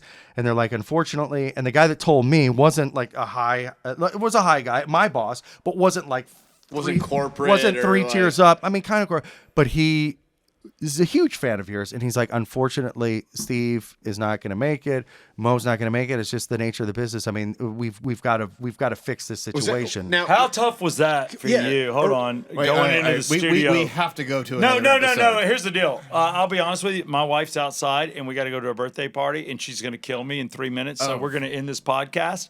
But Axel, you've set it up to bring you back on again. He's been dying to come on. I will tell you that Axel and Kelly watch the Yeah Come On show at There's their nothing house. good on television, And so they we fire watch up it on Friday nights, and they pull us up on their television. He sends me pictures. But the story you're hearing now is just real. And I got to tell you, and it's Atlanta radio. So I just want to know, what was it like working with me that last week? You had to know. Did you feel like you should tell me, or did you feel like you should wait and let it happen? No, I didn't. Yeah, because I didn't want to tell you and then have you say stuff on air that But you know ultimately. I'm classier that than that. I wouldn't do I that. know you wouldn't, but ultimately I'm responsible. So I would never do that. I would never. Cumulus has every right. It's their company. Brian, it's your toy. It's not personal. I hope one day you realize I'm a good person. I did what I did. I do not regret anything I said on the regular guys in 1998 and 2002 about X. It was competitive. That's where we were. I will never say I'm sorry for that. I'll say you need to realize that things evolve. I'm a good person. I'm a great broadcaster. But this is one of my best friends, and I worked with him, and I hate it for you that you had to deal with that for a week. And now I know that you knew it's a week business, out. and those people aren't at fault either. They're not at fault. Everybody I blame nobody. It's a big company, so It's- people were it's trying to company, it's right the corporate. ship, and people were frustrated. So they did what they needed to do. They switched to 99X, and instantly it was just something fresh, a rebirth. So they're 99X is doing great. I wasn't even planning on leaving, but I was still why did butthurt. you leave? I was That's a good question, because when they did that, I was like, oh, okay, well, they're going to redo that. Well, Axel's going to be a huge you're part of it 'cause- original. and this is the only thing I But they have. branded This it is the only thing original. I have against 99X is somebody emailed me and they go, "Wow, they scrubbed you," and I go, "What do you mean?" And I saw friends there, and they're like, "Look at the Wikipedia page. I was there since 1992, and they're at the end, and there's no mention of me. There's mentions of like part timers on that Wikipedia page Yeah, for but 99X." Wikipedia's bullshit. I mean, like I could mean, go who in there right cares? now and be like, Axel started Wikipedia So, but and what- 99X. But so anyways, I was just butthurt over the last 6 months. Like it was exhausting. It was emotionally exhausting, and just he getting came beat in, up. He goes, let's just do a great show. We can't control what management's thinking. My agent, they tried to re-sign me 6 months out. I was going to get more money. They realized that everything that was said about me by Bailey was incorrect. And they realized that because of the pandemic, they hadn't seen me. We had long talks, and they realized, no, we want you. They wanted to re-sign me. All of a sudden, those conversations with me and my agent ended. So I never told my wife. I didn't want to freak her out because she's a warrior. Yeah, no, you I said, can't. there's nothing I can do. I will wait. But I knew in December when I had not been re-signed or heard, I said, either we're going to mornings in place of Elliot or I'm out the door. And it turned out I was out the door. Yeah, and that's that was one of the hardest things. And I'm sorry you had to deal with that. No, and well, I didn't have to put the bullet in you, which was great because you're my friend. Yeah, well, like you there's didn't. I mean, that was coming down above you, though. no all this stuff. But why aren't Dude, he you? has Why no didn't you? fault. Because I was a little bit like I said, like butthurt over the last 6 months of being talked down to and being pointed fingers at. It's like the vibe isn't right. 99X, okay, and then the ratings started to go like crazy instantly, but I still didn't feel good. But I had no plans of leaving, and I knew in December that I knew before Steve resigned that he was going to resign and come over to, or about the same time. All of He a was sudden, leaving the river Steve, to come. Yeah. Steve left the Craig. river, and that didn't even trigger something in my head. You I didn't just think, oh, I'll go to the river. nope. But I was just like, okay, well, hopefully this is like turning a chapter and everybody's happy faces, and we can do radio and the ratings are good and everybody's successful and happy and it's fun again. And then all of a sudden the river called out of the blue because I was an at-will employee. My contract was the same as his, just like every month. I was like 5 months beyond my contract, and they go, hey, like, what do you think about the river? And I go, I've always had a lot of respect for the river. I mean, the ratings are huge. And they go, we got a great culture. We'd like to meet with you. And I go, and I was all within my contract rights to go meet with them. And I met with them, and they said, this is what we're ready to offer. And I said, I've got a great thing at 99X. And I go, this isn't good enough. So the ball was in my court. They go, Yeah. okay, give us a couple weeks and we'll back up the Brinks truck, and they did. And I was like, And you know what? And I'm happy. Nice. high five, high five. I have a chair. But I'm guessing, like, Steve probably took a pay cut. He's probably not making what he was at the River. Not that we had to get the money, but he wanted to do it because he wants to be part of it, because he's one of the original creators of 99X. Oh, it's a huge passion thing for Steve. So I think Steve's even. I don't want to speculate on people's money, but he's definitely, it's an even Well, thing. closer to retiring. I think he wants to retire He's doing in his what he's early passionate about. 60s. And that guy sounds great doing Steve Craig is the a Steve staple. show. And let me forget tell about you, it. even in the day when I was on 96 Rock, I always listened to Noon with Steve Craig. I love The Flash. House of Retro Pleasure. House of that was Retro the best Pleasure. thing ever. Let me tell you. I still have tapes of it. And do you know, whenever, because people rode around with each other, I'm like, ooh, get it off 99X because people are going to ride with me. We plan to have a report on Steve Craig. But here's, I just New want to Year. say, And here's the thing with the River, X can have a good run, they can do whatever they want. The River is the biggest station in Atlanta. Yes. That's where I started. And continues That was to my first be. station. And I'm just accenting the success that they built, and it feels like a new chapter of my life. I still so have friends happy for at you. the old place, but this is fun, and I love the people I work with, so I'm stoked. and here's the deal. The 99X thing happened to Rock, and I think we now covered how that went down, and it's all truthful. You now know the real story. This is it. These are the Money, people. ratings, and autonomy. That when things start to go, Hold on one second, Brett. things And start. Ricky Rackman. And Ricky Rackman, but I'll tell you, I never knew about Ricky Rackman until now. Damn you, Axel, you don't share enough. But you have to understand, when you have a friendship in radio, and then one of your best friends is a program director and he's management, you don't hold him accountable for what he doesn't share, and I don't. And he only knew, and that's what I want to clear the air on. You only knew for a week that I was going to be let go, and you couldn't Right. talk. You didn't talk to me about it. I got let go December 2nd, 2022. I got a phone call at 11:12. I know the time. After we'd shopped at Whole Foods, which is way too expensive. My wife's like, "Oh my God, should we take our groceries back?" I needed to be at Winn-Dixie, but Wiggly, baby. Ingalls, man. Low prices. Love Thank the you. savings. Thank you, Jeff. But I literally was like, we're let go. My wife she's crying in the car. Tough. It's tough. And I told her, I said, it's going to be okay. I've done radio in this city. I love Atlanta. Valued commodity here. Let me tell you, Market equity. Yeah, I was around. Exactly. I when we went in '98, I was around Jimmy Kimmel. He was just doing When Ben Stein's Money. I was also around Adam Carolla. We were there in '98. Larry and Eric were friends with them, but obviously with my charisma or whoever I am as a person, thank you, Mom. They call that Riz now, dog. Thank you, baby. Riz. But I started talking to him, so I was risen, and there was a shot at me. There was a shot at me going out West Coast, and I had an opportunity to go into radio, and K-Rock was even an opportunity, and I never talk about it. And I was like, you know what? I love Atlanta. This is the city I grew up in. My parents are natives. As we talk, Jeff and I think, are the only native radio show right now on my Fox FM. And I said, I love Atlanta. I'm going to stay here. I'm going to stay. And I didn't take it. And so whatever's happened to me, I didn't care. But I told my wife, I said, I've done 30 years in this town. My DNA is in every effing bar in Buckhead, outside the perimeter, you name it. Lawrenceville, everywhere. I've hosted every goddamn Kennesaw. promotion, whether it's bikini contest or pregnant bikini contest, or whether it's international bikini contest in Las Vegas and Miami with Hooters. And I'm like, I'm going to be okay. But you have to understand, this is one of my best friends. You have to understand that we were doing a show and I died to work with him. You have to also understand that Big business. Yeah, I was into People make acts. decisions above us. Yeah, these are way above us decisions. And I hate it that he had to deal with it for a week. I hate it that Jeff was a weekender for way too long, and now he's a personality.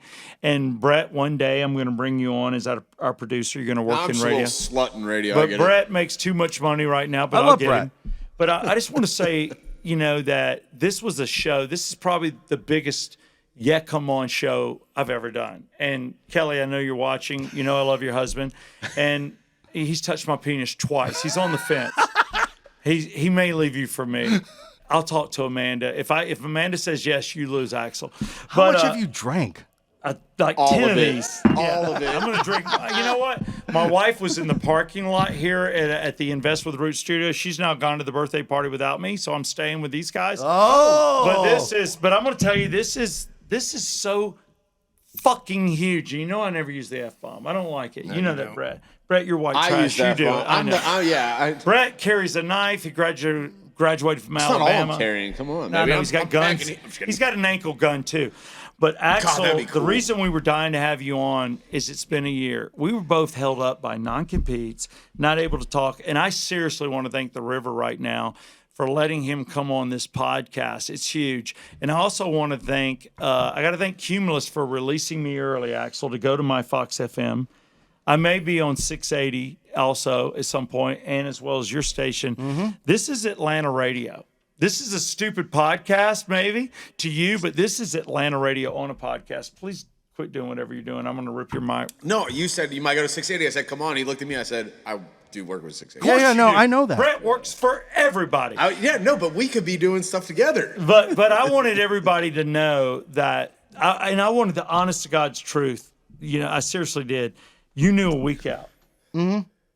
And when you But look, the same reason why you didn't want Amanda to know or get worried 5 months out when you felt when there was writing on the wall is the same reason why I didn't want to tell you a week out. Like, what difference is it going to make? It's just, it made it awkward for me. how hard was that coming into work? I just want to know. I want to feel you. The whole last 8 months were hard. It was bullshit. It was, but to nobody's fault. It's just Corporate. Yeah. But you had a radio station that the ship needed to be righted. So, But based off of everything you're saying, you know, it's like when you're building like scheduled runs for commercials, right? Somebody comes to you like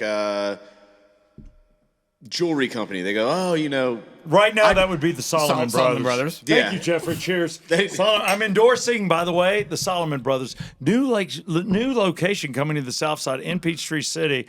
Technically, it's a block from Peachtree City. They're not quite in Peachtree City, but almost.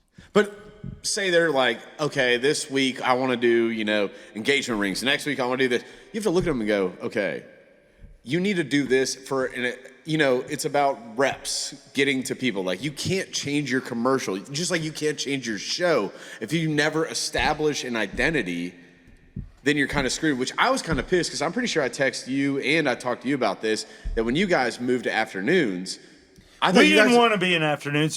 I wanted him in mornings. He decided at the last second that he would do mornings, and at that point, they decided they wanted to do syndicated I was just plugging radio. the hole that Jason left. So He was only supposed to be there for about 10 weeks till they found me somebody to work with. Right. That I know. And Yeah. then all of a sudden, Axel loved Mo, loved me, and he said, you know what? I can do this. I will sacrifice and work 15-hour days. Not that I wanted that necessarily, just that there But you wasn't agreed to anybody it. out there, and I'm like, okay. And I'll we do actually it. got the ratings that quarter, and they were top 5. But so for a new show with the vacancy of a person that had a huge fan base, for us, Yeah, for that I won't thing not take that from for Bailey. that not to bottom out, I was like, okay, maybe there is something here, and if I really work on it, this can be a really great show. But they took that from you and moved us to afternoons. which was your slot. Afternoons, I thought was better than the morning show, personally. Really? And I thought the afternoon show, when you compare it to, so I would listen to you guys in the morning. I kind of flip around. Steve knows this. A lot of times I'd listen to stuff just so I could use it on the podcast against him. But I'd be bumping around listening. So you got some stuff in the morning, like, you know, serious. I'm already paying for that. I can get into the monetization of like, what's the future of radio? But, you know, sidebar. The thing is, there's not really anything good talk in Atlanta in the afternoons. You know, I don't know. What do you think about that, Except Axel? for the Von Hessler. Von Hessler. Oh, yeah. I'll That's give the Eric- not Eric- he's Eric's got a middays. great show. No, he's afternoons now. No, he's No, afternoons he now. not at the time that you guys Oh, were yeah, on. yeah. Not No, at the but time you guys we were. were up at Mark But Arum. you know what? Aaron. Southside and Rhodes, we had great numbers, and we went unchecked on 96 Rock before they ended it. And I'm gonna tell you, we were number 2 afternoons, then we were number 1 afternoons, and that's when Axel was in afternoons. But we were doing a show, we were unchecked. I didn't have a program director. True story at 96 Rock for 5 months until a Buzz guy named Casey. Buzz Casey came in. Buzz Casey, God dang, you're a hot mess. Don't know. I can't. I don't either. All I'll say. He was a flash in the pan. I'm just gonna go. All right, but hey, I'm just gonna. I know. Who Yeah, I've heard everybody stories. knows. So Congestion that dude, problems. do you know what they came to us with? And this is a true story. They came to us because at the time, iHeart was less is more. Less is They more. wanted to give you more music. Damn it, you can listen to music anywhere. Listen to your radio personalities. Content, especially for people that live in the city matters. That's why syndicated doesn't work as well. And just like he's on the air in Atlanta, just like we're on the air in Atlanta, just like he's on the air in Atlanta. But I'll tell you right now, when they came to us and said less is more, we had an afternoon show that was talking 7 to 8 minutes. We were playing 4 songs on 96 Rock, and we were number 2 and number 1 in afternoons. These dumbasses literally said to us, you have 1 minute of talk time in a meeting. And I looked at Rhodes and I go, okay, you do 40 seconds, I'll do 60, and then you do 60, and I'll do 40, and we'll introduce a song you've heard 1,000 effing times. And I was like, you gotta be kidding me. So we made a decision that we were not gonna listen. We went against the grain. We continued to talk for 5 minutes, and literally within 2 months, on January 3rd, 2007, or was it? No, 2006, Rhodes and I were fired from iHeart, from Clear Channel. 96 Rock, from Clear Channel at the time, actually, who became iHeart. We were fired for it, and it was brutal. But Tim and I looked at each other and I said, I would rather get fired than talk for a minute. And that's what the decision we made. Sometimes you can go up against corporate or go up against decisions, and less is more is the dumbest thing that has ever come out, and you people deserve to hear about it now, and you can, because this is a podcast. I can talk about it because I'm non-corporate. He can't because he's corporate. But I'm going to tell you right now, this is a great person. This is a great individual. Sell me. And I'm going to tell you right now, he's got one testicle bigger than the other. I've seen him. But his penis direct down the road. I just Is wanted it to your say- left one? It's his left one. That's mine too. I'm glad you knew. I don't know You? what he's talking about. I think Jeff what- and I have landing strips. Yeah. We have shaved our pubes to a landing strip. But The two things that I didn't cover was, God, I forgot what the other one was. Christopher now. Rude. Christopher But Rude was. we're going to cover that right now because Okay. this is the longest podcast ever. But I just this want is gonna be I just too. want everybody to know. And Rodney Ho, thank you for giving a damn about radio. You don't always represent properly when it comes to ratings and Don't what's also, really going on. also He's got to write names, some dirt. He's got to But I ruffle gotta tell you, feathers. He does what he Rodney, does. But hold misquotes on. and rights wrongs. Do you wrong realize names 2 times I've been on there? I've told Rodney the truth like 12 times, and he's never posted. It's off the record. Rodney Ho, I love you. I love the Atlanta Journal-Constitution for giving a damn about local radio. And you've said things. You've talked about the two of us. You've talked about, me and Bailey when all of a sudden we're on Entertainment Tonight asking the Fantastic Four movie people, and I'm labeled as a sexist and Bailey's a racist. There's been incredible moments in Atlanta radio. Axel will be on again. I just wanted to clear the air on what's gone on as far as the end of Rock 100.5, the resurgence of 99X. But keep in mind, Rock 100.5 took over 99X. So does 99X have a reason to live in Atlanta? I'll say, yeah, they do. It's not my play toy. I will say to So Brian you saying like Phillips, Cumulus started banging their ex again? kinda. It's one of those things that exactly, that's a good And analogy. it's actually like it's yeah, actually okay. yeah. It's okay. So here's the thing. I'm happy with what I'm doing.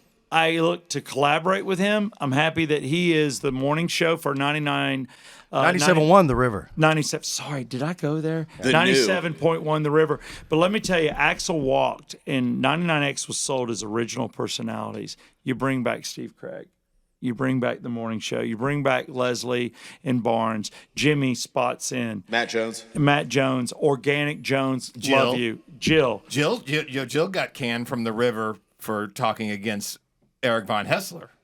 So I'm just going to tell you, there's the people that are loyal. He made that station whole when Axel decided to walk from 99X, and he did, and he went to the And river. I shouldn't say it's all about the money either. It's like, wow, But you ruined what they had. You are the afternoon guy for 99X and Rock 100.5 for Aerosmith, 30 Van years. Halen, Motley Crue, Led Zeppelin. I mean, I wanted to have fun again. And so And you deserve it. those are more my core bands than, I mean, 311.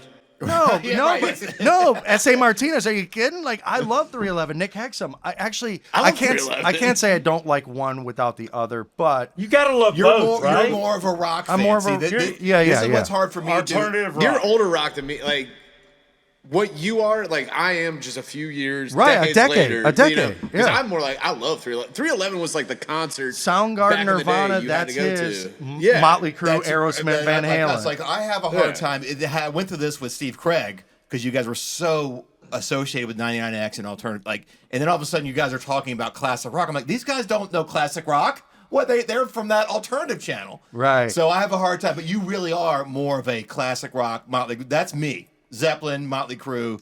And I knew Yeah. that about him. Not I know, right, and not Nirvana, not Green Day, and all the 99X bands. Who wanted You're to more, kick your ass. That's why you wanted to have fun with Rock 100 because this is your or your or Rock 100.5 or the River. Right.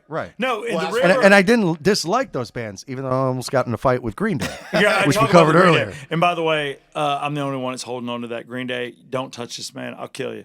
No, I won't kill you. I'll just I'm I'm going to give you we black got out eyes. for it. Yeah. Green Day comes to the Investor Ridge Studios, they're gonna have some trouble. You don't mess with Axel. But I will say that the river right now is a driving force. It is more DJ oriented. What is it like for you knowing, like Jeff and I are talking, would you say 35 to 40 minutes an hour? About Axel? No, on air. No, but, well, off air, 30 minutes an hour. About I'm talking Axel. about my Fox 45. FM. But on the air, 45, you know that, on those the air, 70-minute hours. we don't do. Yeah, we're a talk show. Pretty much. We're pretty much a talk show playing Yeah. 2 to 3 songs an hour on my Fox FM. But with you, I knew that you walked into something that is working, and you're a great personality and you're a fantastic DJ.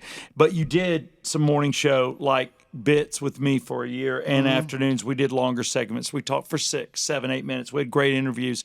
How is it for you on the river now? Well, I've done both shows. I've done one man afternoon shows, and now it's basically like in a morning show. But there's more content than the streamlined version that I would do in an afternoon show. So I have the availability and the breadth to be a little more deep, and I use the callers, and there's a ton of callers. Like the river, it's crazy. 550 when I get in there. I do this thing called the River Early Morning Club, and I always want to find out the first caller of the day. Like, Did you make that up? Yep. I love it. Who's taking the first plunge? Hustler hour. That's like our It's We, like- have, we have a hustler hour. We call it the 6 a.m. hour, hustlers, because you're on the street and you're Yeah. listening. Oh, I didn't so know we that. Call it, we call it the hustler great. hour. What And was it the Stoners? What did y'all used to do? On regular guys, it was the Wake and Bay? Dude, the we stone did the people would Wolf call you Ball guys- Bat Challenge. We should be all No, no. arrested for People that. would call it like 5 in the morning. They'd be like the Stoners, whatever. Yeah. Oh, I remember that. Yeah, because my buddy that listens to this podcast, he used to be one of the regular callers because he was a delivery guy for Atlanta Ice, and he'd be end of the night dropping all the ice at all the strip clubs. Oh wow! See, when you talk to those Somebody people, has to do that. when you talk to Yeah. those people, most people have a really interesting story when they're up that early. So that's fun. So yeah, I'm basically a one-man show, but I'm really leaning on the audience, and because that audience is so huge with the river, I mean, people are calling me up on Lake Hartwell. Like the Well, your signal. The signal. Hold on, we talked about it. I know. Am I wrong? Or the river signal is the biggest signal in Atlanta? Yeah. Well, it's It has- 100,000 it has watts. to be. They're all 100,000 watts, but the fact that the transmitter Is in is Gainesville. in Flowery Branch, Wow. yeah, it's crazy. I So thought SB was. That's and why. it's been No, established. The river. river's been Is it? established for 15 years. And before that, it was Fox 97. or so. Yeah. I mean, that was where I learned all my Radiant oldies. Fifth. That's where I learned my oldies. my golf buddy. And and it's got a huge audience, so there's never a lack of having that co-host by pushing the button and messing with somebody on the phones, whether I'm talking about whatever the topical thing is of the day, or Kiss just played their last concert, talking to do you think Did this? they really? Do you think this is it? I really do think this is it. By the way, I bought the pay-per-view and it was so glitchy. Like, luckily I have it for I don't know how many days I can go back and actually watch it, but it was unwatchable. But I think 5 years from now, Nick, Gene's son, and a bunch of his musician friends release a hot single. They get somebody to make it relevant again, outside of just putting back on the makeup. And then there's Kiss version 2.0. But those guys, Gene and Paul, are too. They're done. Yeah, they've worked hard, and Paul's one guy that I'm in touch with. Like we know we're friends, and I've been in the studio with Gene and Paul for hours at a time, from Alan A.O. to when Kiss came and did the only 500 people can come convention. And then they did another one with the makeup. I think it was 250 people showed up, and they were acoustic and they were playing and they're just talking to their fan base. But Paul, because he took a girl from my high school, MD Collins High School, Doris, I love you, he plucked her from row one and took her to New York for 6 months. I think she had to come back and get her GED in high school because he took her on the road. And we always talk about that. And let me tell you, Paul loves her. Why it never worked out, I don't know. Maybe it's because she was 18. But Paul took the hottest girl from the South Side at MD Collins off Old National Highway. And we always joke about it. And You know what I love? I love those Georgia peaches. he does. But the dude, he's an artist. Gene's done a reality show. They've put it out there. Are they the greatest rock and roll band of all time? No. Maybe. I don't know. No, I well, believe one of them. Journey is. He believes Van Halen is. Greatest Question to you. marketing. Oh, yeah. Greatest rock and roll band of all time to you, Axel. Gosh, I don't know. The And I'm band, gonna the ask you band that too, got Brett. me into music and away from sports was Motley Crue, but they should have stayed retired because their last 5 years haven't been pretty. I'm gonna I look say at the socials now whenever Motley Motley Crue Crue. posts something about Motley like Crue is his. His Motley Crue. His Motley Crue. I don't care what No, he says. Axel, you're Motley Yeah. Crue. I was Yeah. going to answer it for you if you didn't answer it. And the insight that I had working with this guy for a year, keep in mind, Axel and I got to hang out nights here, nights there. I love this guy in Atlanta radio. And I always told everybody, I said, Ayo, you're great. But man, if we had Axel on 96 Rock, we'd kill it. And Alan's in Texas now. Brett, what was your favorite band? God, okay. If you had to say one band you love. I'm in between Foo Fighters and Metallica. All right. Okay. That's cool. I've seen both of them like Yeah. 3-4 times. Love them both. And like every time we have a rocker on, Dave Grohl or like when they any of them die, it's like is he ever going to misstep? I mean, Dave Grohl is just so beloved, always does the right thing, whether it's pulling up his, 18-foot pitmaster grill and cooking for the homeless or just anything he says, that guy is just no, but when he spot dies, on. does rock die with him? I don't know. Axel and I talked about this when we were on Rock 100.5. We're like, And we've here's been a drinking band. some Is blinking Rock on dead? Metallica's lead singer, Hetfield, James. But we Yeah. don't want to. But we don't want to say Rock's dead. But they are the band right now that's carrying the torch. No, Right? okay. Foo Fighters. Yeah, I was gonna say it was like when they die, because you thought like last year when they lost their drummer, Jeremy, like they might be Taylor. done. Yeah. Yeah, I don't know. I don't know. even- His first name's Jeremy, right? No, Taylor Hawkins. Or Taylor Hawkins. Scott. Yeah. I'm thinking. Brett, drink another sip. Dumbass. Yeah, no. I don't know. Maybe rock as far as we see it. You guys all know who I know. Not It's just excluding you, disgusting, but right? 50-year-old guys calling whatever's rock. Maybe the younger generation has a different version of rock, and that's the way it should Yeah. be. What about Greta Van Fleet? They're phenomenal live. But they don't really have any traction in terms of carrying the torch. I don't know. Right? The lead singer's just odd to me. The Yeah. hair. I can't handle it. You know what's funny? Is I said Jeremy and his last name's Hawkins. You remember Hawk was Jeremy Hawkins, our old Yes, guy. yes, yes. That's who, By the way, do you know Hawk does? that's who And only because I want- Is he the him in voice my guy for brain. Fox? Now I want to promote him Yes. too. But And on, Camping World. on Fox FM, Hawk has got Sunday. so many big deals going on the side. He's our afternoon guy, Hawk, on my Fox FM, whether you listen to 100.1 or 100.2 in Atlanta, or whether you get it on the app. But I'll tell you, we're your morning show. It's Jeff Cole, me, Southside Steve. It's the Southside Ride, and our midday guy, Tom Sullivan of Steve and Vicky Star 94 fame. And then you've got Axel. And will we all get together again? Who knows? I can only hope for the shot. best. That's my wife. I'm Bikini sorry. I shot. have a bikini shot of my wife when she calls me. I have also one state of undress when I'm really in trouble. Did he say that a lot with you guys? State of undress. That's. Is that his crush word That's or ne- crush Do you phrase? think I have a Next crutch to- phrase? next to- Other than Yeah, come on. Next to yeah, come on. State of undress. You've used that. You've used it a lot. Every situation. I'm gonna kick you in your. You okay? Really? Do I?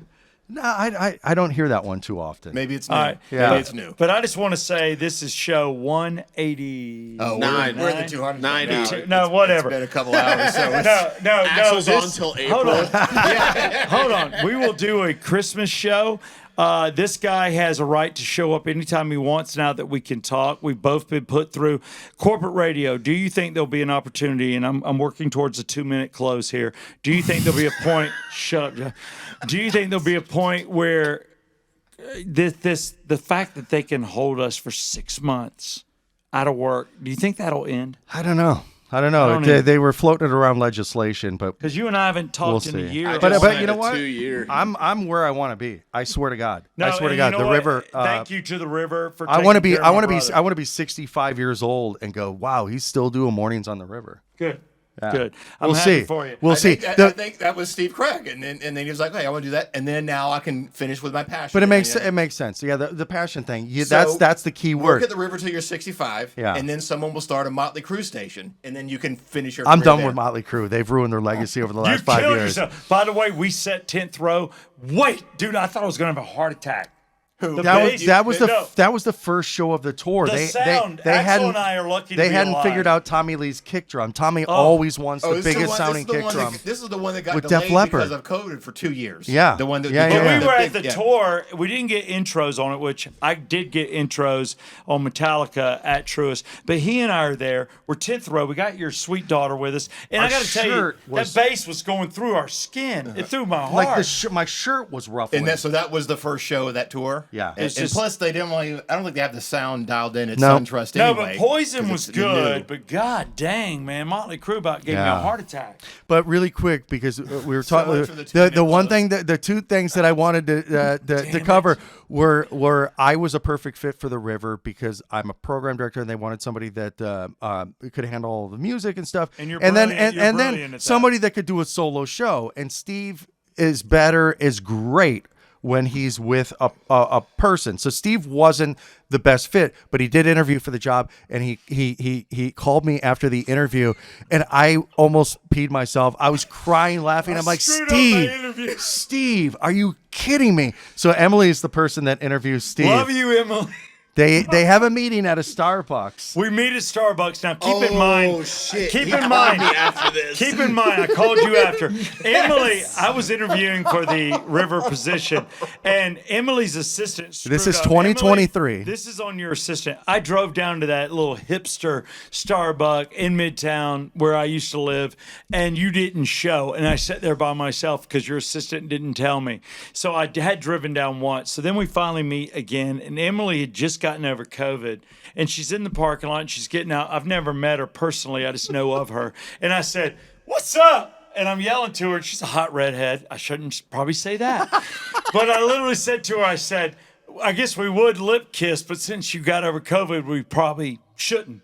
And she literally told my agent that. Oh, it doesn't stop had there. not been It doesn't Southside stop there. Steve, Yo, I you would've- told me, you said, I would tongue kiss you, but since you just got over COVID, I don't want to catch your funk or something like I that. did say that. Like, who says that to somebody I they're did. on an interview for that they've never met before? Then they go up to the Starbucks line, and the person goes, "What name should I write on the cup?" And he goes, "I know you want to write Sexy Beast, but just put Southside Steve," which is another awkward thing. Then they start talking. There's a small table. She crosses her leg underneath the table, and Steve points down and he goes, "Ballerina calves." He called me after this and asked me if he Like, who says that to somebody Are there? you hearing this from him or Yes, her? no. This is what he told This is me. what he told me the same Yeah. thing. He called me after. He goes, "Did I go too far?" Go too far. But the thing is, I was But like, that's "No, who- dude, that's who you are." That's exactly it. Yeah. He is walking, you're true talking. yourself. Ricky Bobby. This is Ricky Bobby with a ponytail and that does radio instead of a guy, And a blonde a fictional hair. character in a movie. It is, and I apologize. Please, God, be 18. But you know what? He literally calls me and he goes, "So you don't want the river gig?" I said, "I don't know if I can get it, but I can tell you, I'm not a music director, nor am I an assistant program director. So go for it, bro." The thought of Steve sitting in front of a computer programming music and schedule, like, that's just No, not. and going. Journey. I hit T 4 times. Where's Thunder on this thing? Stop. There you have it. There you have Wait, it. no. My wife calling me. Christopher Root. Christopher Root. What do we have to finishing, do I'm next? coming. What do we do next? Wait, we're gonna have to. We're right now. Hold on. I'm putting you on speaker. Hold on. Honey, this is the greatest interview ever, the greatest podcast of my life. I think we could do another 2 No, we hours. can't. We could do 2 more hours. My wife, I love you more than the world. You mean more to me than you know, and I mean that seriously. But just say hi. Hi. She's mad. Hey. All right. Axel, can you say hi to Axel? He's on air with us. Hey, Axel. Hi, how are you? I'm supposed to be at a birthday party. This is a Sunday we're taping. This will take up 2 shows. Axel's wife, Kelly, told me this would take forever. What we've covered, I hope, is stimulating. We will get back to it again. Axel, are you willing to come back on the Come On Show podcast? I mean, why not? All right, bye-bye, honey. God, I'm in the doghouse. I don't deserve that. I don't even. Chill out. My wife's probably calling. My phone's recording this. God knows what she's Jessica, texting me. it's not his fault either. My wife, What about your wife? Kelly, Probably, Kelly dropped me off, and I go, you don't have to drop me off. Kelly should be a guest. I'm bringing 2 Coors Lights, and she goes, no, he's gonna have all that whiskey and I go, you know what, you're smart. That's right. Yeah, Sip for please. some more whiskey before you leave, and I'm starting to slur. Because she dropped me off, so I will. So she's picking me up, and I just said, I keep telling him before we cut it off, Axel brought something. All right, Axel, what do you have? We can finish Let's on finish that. the show. This is show what, Jeff? 149. No, be serious. 10, Is it 189? 30. We don't know. This might end up being 191, 192, 190. Are we still recording? Jeff, don't stop us. Well, we're recording the audio. Yeah, we're recording the video. Probably died at this point. All right, we're good. I don't know when it cut off, but yeah, the video cut off. That's fine. We just throw a logo up and we throw the audio on behind it. Why did the video We keep cut rolling. Okay. Either the memory Because got we've been full going or for- the battery died. It's been 2 hours. So then I won't do these. They're funny. They're like dirty books for kids. Want a Bone and Well- These Big Nuts.